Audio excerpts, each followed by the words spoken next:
سب سے پہلے یہ ایک کافر ہے جو اللہ کو اللہ نہیں مانتا، نہ قیامت کو مانتا ہے، نہ آخرت کو مانتا ہے، اور جنت اور جہنم کا مذاق اڑا رہا ہے۔ اس کی بات سنیں پہلے۔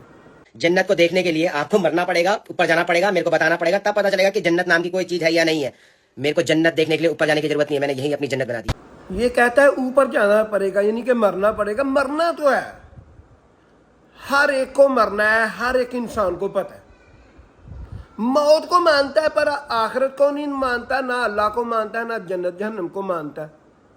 مسلمان تو مانتے ہیں، ایمان رکھتے ہیں اللہ پر۔ اور دوسری بات، اللہ تعالیٰ نے جس طرح پوری کائنات کو بنایا، انسان کو بنایا، موت کو بنایا، اسی طرح اس کائنات کی موت کو بھی بنایا۔ اس موت کو قیامت کہتے ہیں۔ جب یہ کائنات اینڈ ہو جائے گی، یہ قیامت برپا ہو جائے گی۔ کوئی مانے نہ مانے، اللہ نے زندہ کر کے اپنے روبرو حاضر کر لینا ہے۔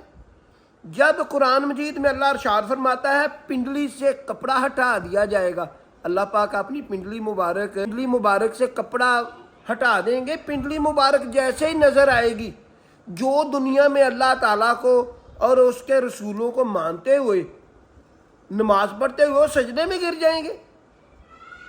تو جو اس طرح کے مرتاد ہوئے، ان کی جو کمر ہے وہ تختہ کر دی جائے گی۔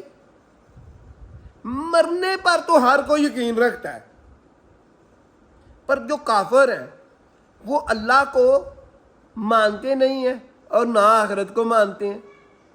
غور کریں، اللہ نے جب انسان کو بنایا ہے، پانی کے قطروں سے بنایا ہے، کس طرح اس میں بلڈ پیدا کیا ہے، کس طرح ہڈیاں بنائی ہیں، ٹیشو بنائے ہیں، دل کا دھڑکنا بنایا ہے، اور اللہ تعالیٰ جیسے بناتا ہے ویسے ہی مار دیتا ہے۔